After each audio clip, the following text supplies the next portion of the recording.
Hi again guys, welcome to this step 3 of the absolute beginner's guide to solving the Rubik Cube. Now you should have been through my previous two videos, the step 1 and step 2 of this process, and you should be comfortable now with solving this first layer, the white face, and as you can see all the pieces that are attached to the white face are all solved as well.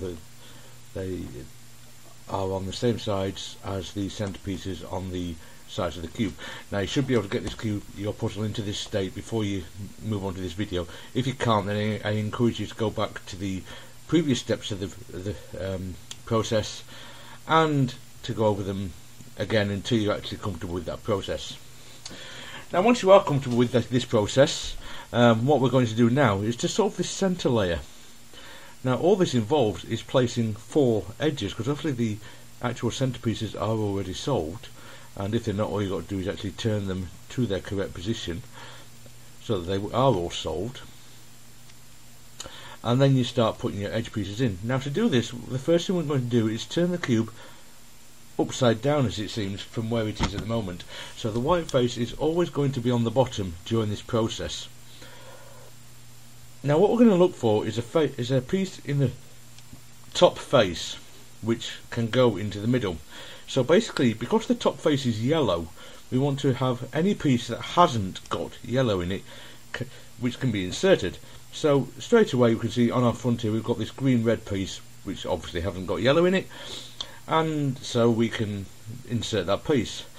Now the piece that is on the colour that is on the front, which is green obviously in this case, we match that up to the centerpiece which it belongs to. So obviously the green center is here, we match that up to there, and we place that side with the green-red piece on the right hand side of the cube. Now in this situation it needs to come towards us, so obviously the red needs to match this red center.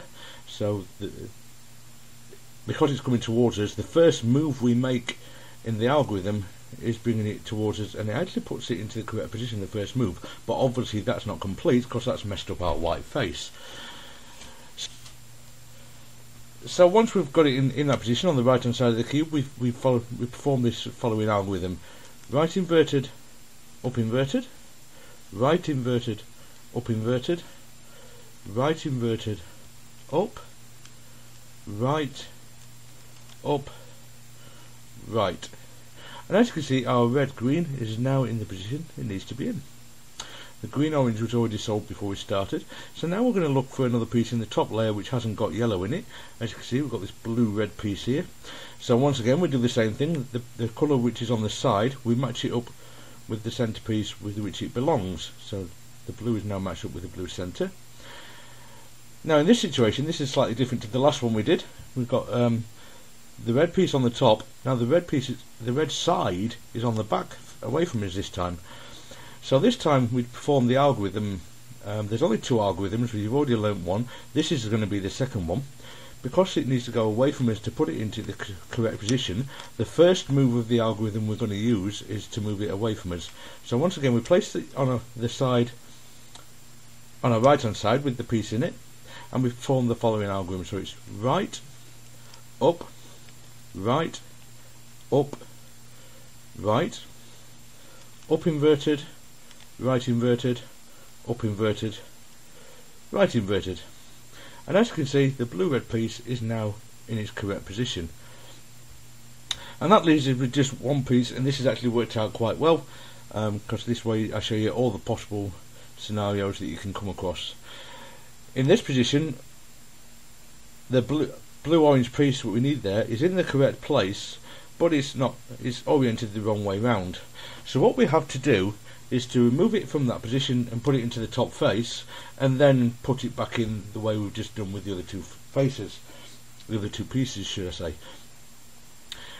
Now to put it into the top face, all we've got to do is actually put another piece from the top face into that position, because obviously putting that piece in there removes this piece from there and puts it somewhere else. And since these algorithms don't disturb the white face, the only place it can go to is the top face. So if you put it on the front right hand corner, the piece that needs to be removed, the piece that needs to be swapped around, and then perform the first algorithm that we did, R inverted, U inverted, R inverted, U inverted, R inverted, U, R, U, R. You can see that now the blue-orange piece is on the top face, and we can place it in exactly the same way as we were doing before. So we just take the colour on the side, which is the orange, we match that up to the orange centre, and we place those on the right hand side of the puzzle. And now to get it into position, it has to rotate away from us, which will put it into the correct place. And so we do the algorithm one more time, so it's right, up, right, up, right, up inverted, right inverted, up inverted, right inverted. Now as you can see, that's got the entire centre layer solved, and I'm sure you're aware, you can see that it's now getting towards the puzzle being solved. It's starting to look something like it's on its way. Now that step of the process is actually very simple. I think the algorithms, I think, are quite easy to memorise, and the process of doing them. So once again, I would suggest you do exactly the same as I've suggested in my other videos, where you get it to this state with both of those bottom two layers completely solved, and then scramble it all up again. So you're practicing your cross, you're practicing your white layer corners, and you're practicing your equatorial layer, as this is called, the centre layer. And as you do that, you're going to become more comfortable with the entire process as a whole. And then once you're comfortable with steps 1, 2 and 3, you can move on to the next video, which of course will be step 4. And I'll see you there. Take care now.